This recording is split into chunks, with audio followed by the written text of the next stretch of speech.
Beauchamp, who is our director for this production. If we give Brad a nice round of applause.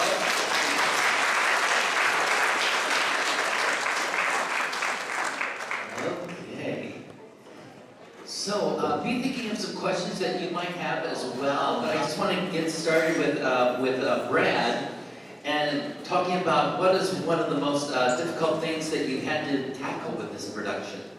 Well, the subject is number one, but on the production side, I think it was just getting used to creating a safe environment, which the civic staff helped me create this environment to perform this piece of art, because it has to be done in an intimate setting, and to try to make this as intimate as we possibly can, so that the audience feels safe and comfortable, the actor is safe and comfortable, and then we're able to tell this story or share this experience or event with the audience, and create a dialogue, basically, is the goal. Is what all good art should do anyways. So.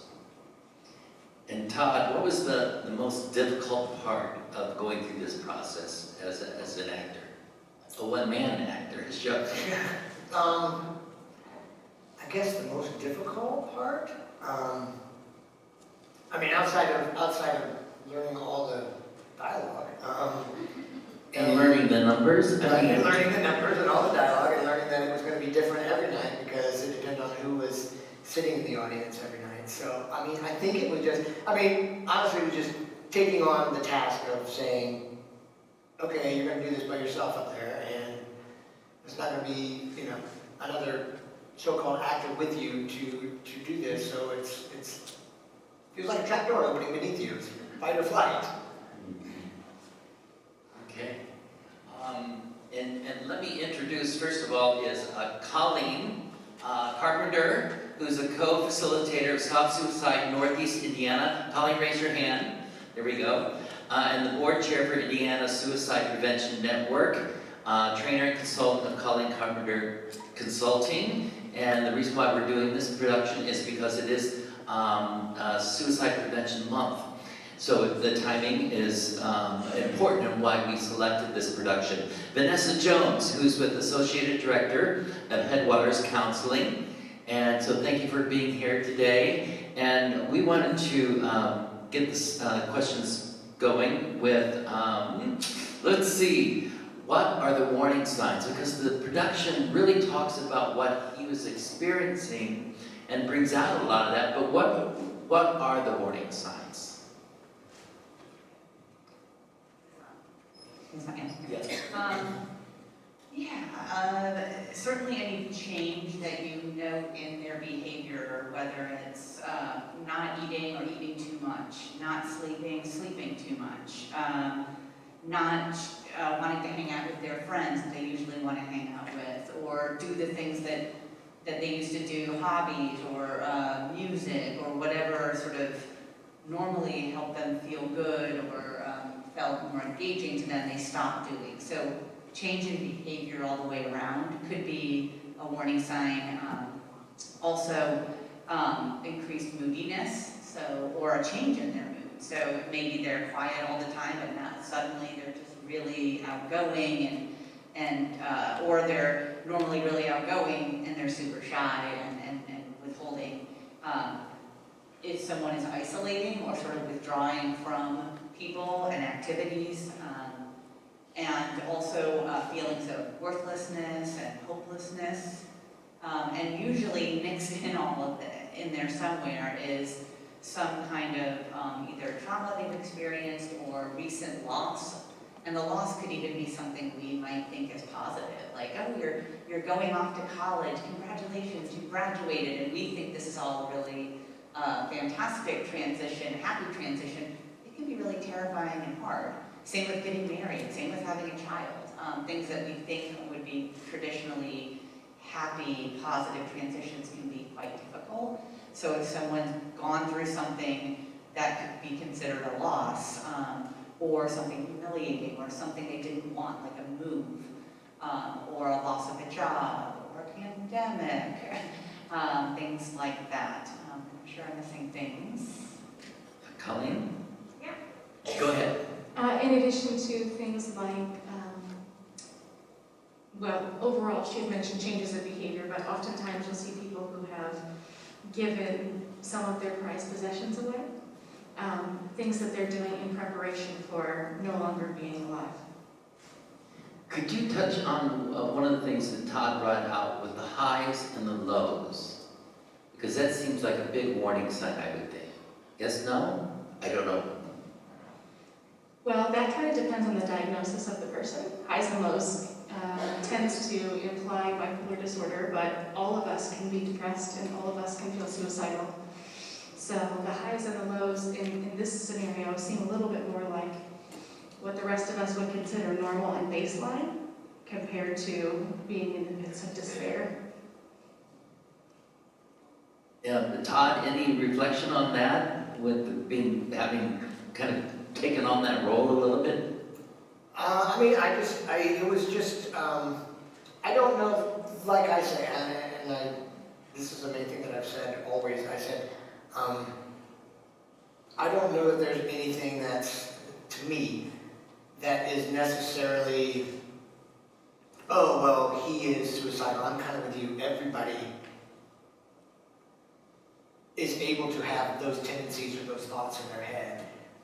Everybody's capable of having those things. And I think, and it's not just because I was this or because I was that, and that, oh, well, you're the only person that's going to be like that. It's not. I just think it, and I think that's what I was trying to encompass was that was literally everybody has problems, everybody has things that are going on in their lives, and I don't know what everybody else is going through. They don't know what I'm going through. And I think it's just, my biggest hope for the whole thing was that just people just knew that they weren't alone. And that things get better. The one thing that, the 2 times that I wrote down these notes, I never told anyone about his mother, as he said, and then hiding something with when he's talking to Sparky, that he's hiding something, he thinks I was hiding something, and it really creates that conversation of not being able to have a conversation because we don't talk about it. It's more probably common than what we think. So how do we begin that conversation? Do we take the lead? Do we let that individual possibly take the lead? Could you address that? We definitely need to take the lead because, as you hit on, there's shame and stigma around suicide, and it's not easy to bring up. So the person who's already struggling in life and may even be embarrassed or ashamed that they're thinking about suicide, it's like lifting a huge, giant, 1-ton weight that they don't feel like they can lift off of their shoulders to bring it up to somebody. And so the best thing we can do is reach in and notice that someone's struggling and give them the platform to talk about what's going on with them. And how would that sound? Like what kind of lead-in line? Yeah, so for me, I name the things I've noticed about that person as reasons for why I'm asking. So I'll say, I know you've been going through a really rough time with the loss of a job, and I noticed you're not hanging out with your friends anymore, and in fact, when I call you lately, I don't even hear music in the background, and I used to always hear music when we talked on the phone. I'm wondering what's going on. Tell me, how deep are you struggling? Are you struggling with thoughts of suicide? So I use what I hear them say or what I notice about their life as reason for why I'm asking, and I do that because it points out to them that I care, that I'm noticing, I'm paying attention, and I'm not coming to the question of suicide from out of the blue. I've got reasons for why I'm asking. So that's how I bring it up, is either I have to start the conversation somewhere and just, hey, I noticed this, what's going on for you? And then when there's enough reason to ask about suicide, I name the reasons why. And sometimes I'll say, sometimes when people are going through this big change and not hanging out with friends and have really shifted their perspective on life, they might be thinking of suicide, and I'm wondering if you're thinking about suicide too. So asking openly and non-judgmentally, you don't want to say, "You're not thinking about suicide, are you?" Because that suggests you don't want to hear the answer yes, right? So then they're sort of backed into a corner to say no because they're realizing that's all that that person wants to hear. And go ahead, do you want to add to that? I did. Oh, the most important thing being that to reduce the stigma and that there's nothing really that's off limits. So just being able to say, are you thinking about suicide? Tell me more about that. How are you feeling? Without judgment and being willing to listen. So I never knew that in the media that there was this certain process or like that he brings out in the script that the shoulds and the should nots kind of thing. And is that a basic good understanding the way to go forward, or is that just kind of for media in general? There's always a list of should nots. And that's true with almost everything, right? Cooking spaghetti, going to the bathroom, there's shoulds and should nots. But yeah, I think the hardest thing for Americans to do, and this is probably true in other cultures, is just to listen to someone when they're in pain. We're fixers, a lot of us are. We want to help. And so what we think helps is starting to like point out all the reasons they should want to live, or all the people they might miss, or the people that might miss them if they suicide. And by doing that, it shuts down the conversation because they need to talk about their pain. And in fact, they're not going to find a reason for living unless they can unload that pain. So the best thing we can do is really help them unpack their pain and not judge it, not dismiss it, not negate it. Like, if they say, nobody loves me, of course we're going to want to say, oh honey, everybody loves you. Well, that can feel dismissive, right? That's how they're feeling. We may not understand it, but we need to give the space for them to unpack it because it is very likely that no one else has given them that chance to do that, especially if they were finally brave enough to admit they were thinking about suicide with you. Maybe the reason they opened up to you is because you gave them the first opportunity to really talk about it. So give them that opportunity to offload their pain. And that can be hard, especially if you're related to that person, to hear how desperately hopeless and painful life has become for them. Oh my gosh, that can be hard. Yeah, so, and how do you keep that discussion moving in a positive direction and a way of rewarding and making them feel good that they made themselves vulnerable? I think that would be a fine balance. Mm-hmm. Well, the important thing to do there is just to make sure that you're validating their feelings and that you're listening to them and that they understand that you are hearing them without judgment. And when the conversation starts to wind down, then to figure out whether or not speaking to a professional or going to the hospital or something like that is the most appropriate step. But really, it's the listening at the beginning.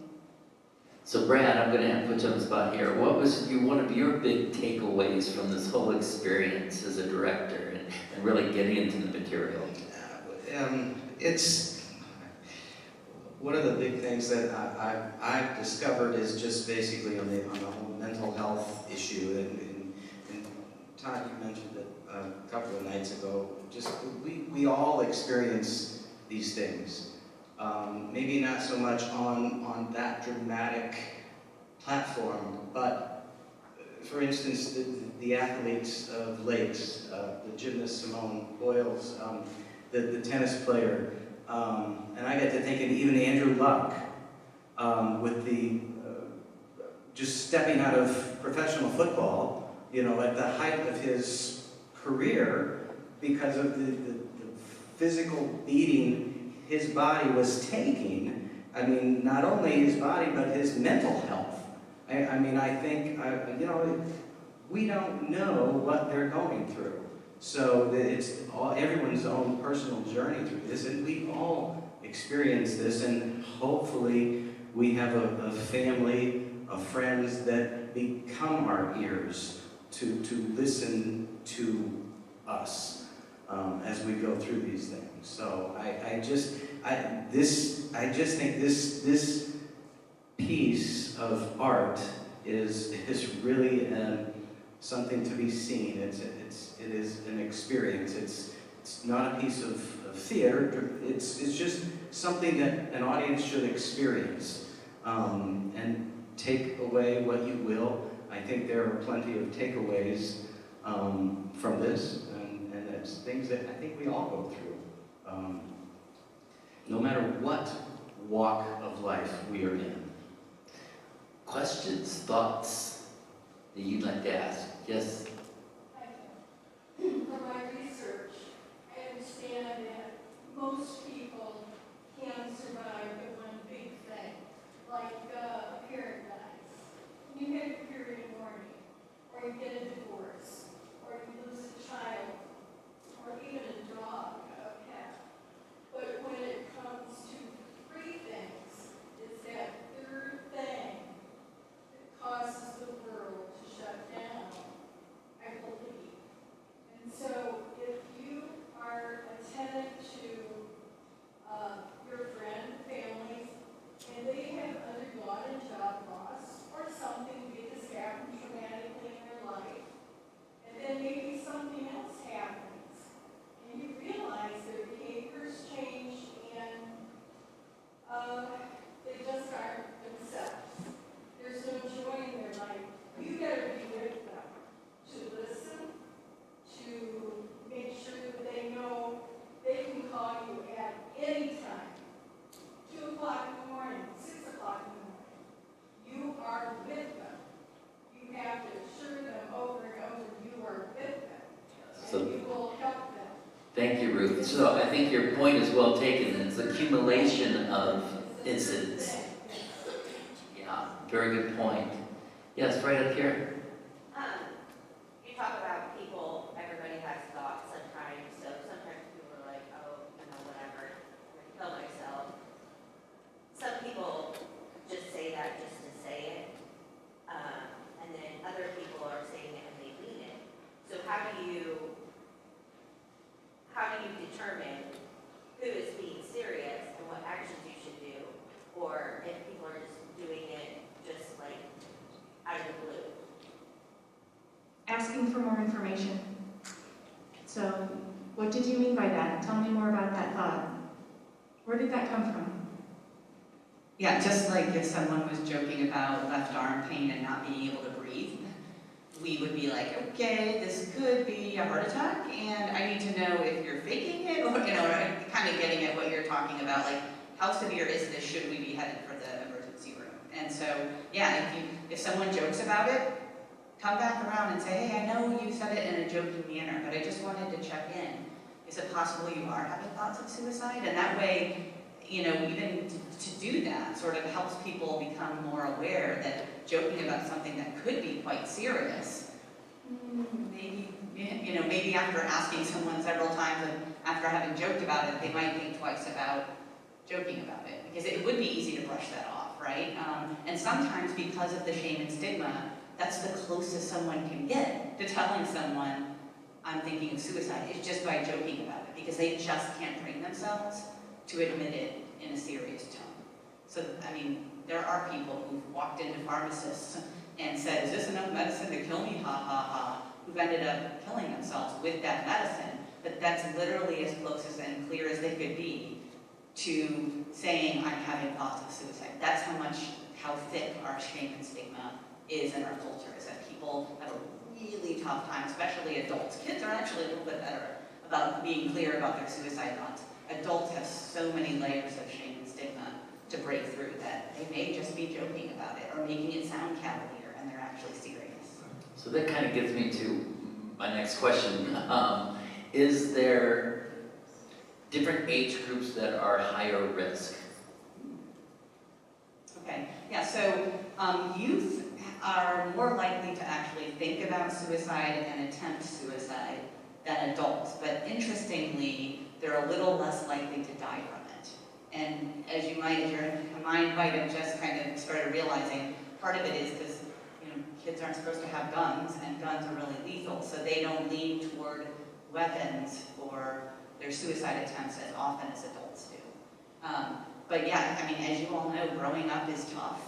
Being a kid is tough, and Our hormones are all over the place, our brain is not fully functioning, it's not making rational, thoughtful decisions when we're young, and so suicide thoughts and attempts are a bit more impulsive and real. And we also face the beginnings of depression and anxiety when we're young at higher rates than adults do. So, but they're just slightly, because of the method usually that they choose, they're less likely to die from their attempts. Other questions, thoughts, insights? Yes? In your professional observations, you list a question about children of suicidal parents. Do you notice any common trends in their life experience? Anything common to that experience? I mean, certainly if a child loses a parent to suicide, they are 4 times more likely to end their own life as they go through life. So their risk just quadruples for suicide. And, mental health patterns are real. We know that from the Hemingways. They've got, 8 or 9 suicides in multi-generation. So, if there's depression and anxiety within the adult population in their family, they're more likely to have depression and anxiety as well. And once you're exposed to, and we talk about exposure, once you're exposed to a suicide attempt or a death, you are often more likely to attempt, or not often, but you are more likely to attempt or die from suicide than the general population that has not been exposed to it, which is why it's important if there's a suicide death in a school or in a workplace or a congregation that what we call postvention after a suicide loss is done well, so that there's direct and open conversation and counseling and identification of who might be most affected by that suicide death, and then support wrapped around those that were most likely affected by that suicide death and or have their own struggles going on in life right now. So that's... So if we hear conversations, somebody's given us this lead, we think, what's our next step as someone to help them? What resources are there? Well, the first one, of course, is just being openly and empathically listening. The second step is then asking them, what helps you? And even if they can't say right now what would help them, how can I help, what would help you, go back to, on your best days, on your good days, what's going on for you that makes life worth living? And then we can try and connect them to those things that bring them joy, whether it's people or practices or faith or a mental health provider that they've gone to either currently or in the past that really helped them. But reconnecting them to things that matter in their life is really important. And mental health support is super important. So we have a whole, and we're actually pretty lucky, as one of the 92 counties in Indiana, we have a lot of resources. We have mental health providers like Headwaters Counseling and Park Center, which is now Parkview Behavioral Health Institute. We have St. Joe Behavioral Health. We have a whole bunch of community mental health centers and individual therapists. There's even online help. So if you go to one of these, say you go to Bowen Center and there's a wait to see someone, there's actually online therapy tools like something called Talkback. You can do an online therapy session through this app called Talkback and get mental health treatment quicker. So leaning into mental health treatment can help. So can you dial, I forget the number, 211, and will they connect you to that kind of service, or 311? I forget. No, that's a great question. So 211, you guys may know that as kind of get help for clothing and housing and other things. But 211 does have a new initiative since COVID hit called Be Well Indiana, and they'll connect you to a counselor who will listen to you for a while. But then they would connect you to further localized help. So will the National Suicide Prevention Hotline, which is on the handouts that we have somewhere around here. And on the front table out front, we have pamphlets from both of them. Thank you. Yeah, and if people aren't willing to call, like say they're more likely to text for help, there's the crisis text line, there's Remedy Live that's local here. So there are texting resources too for the people who are less likely to want to get on the phone.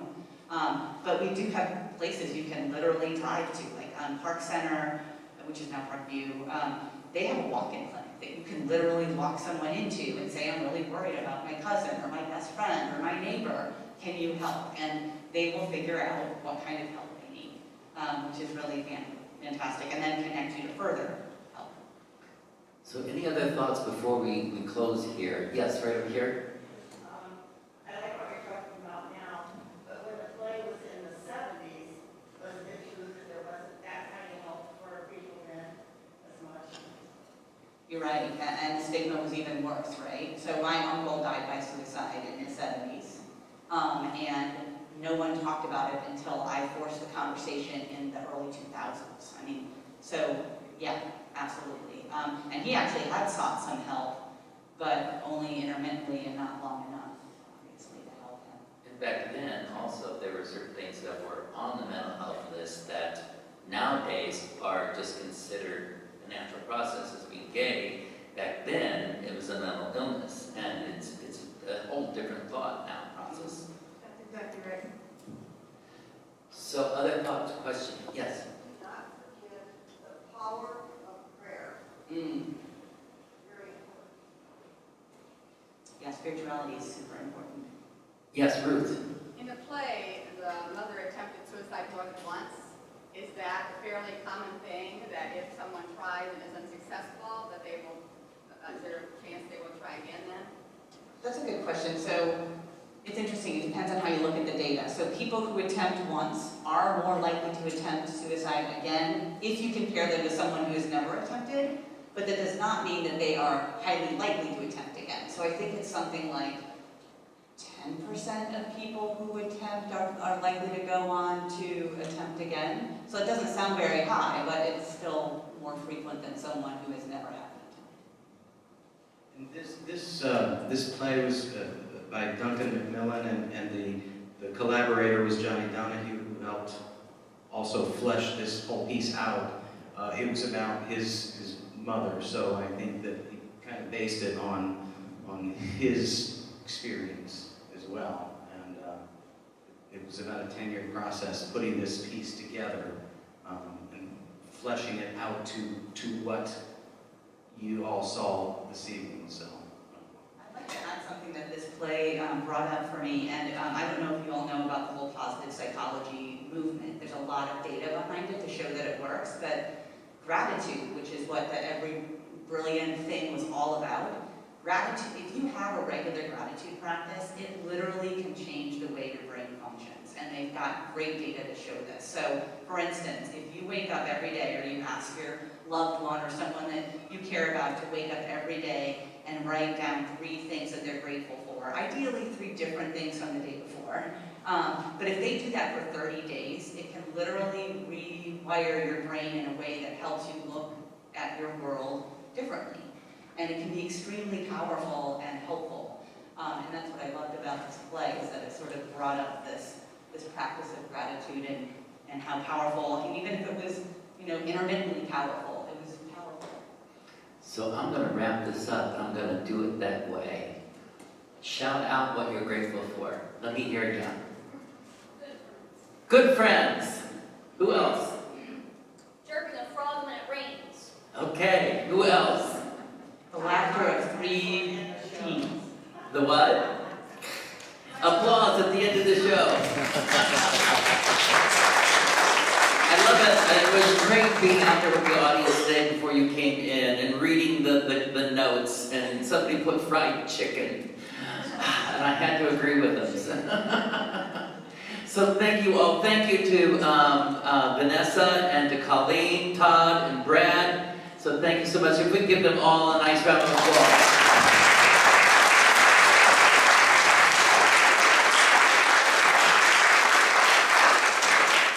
Thank you, everyone, and please spread the word. This show runs 1 more weekend, next Friday, Saturday, and Sunday, so please spread the word. Thank you all for being here.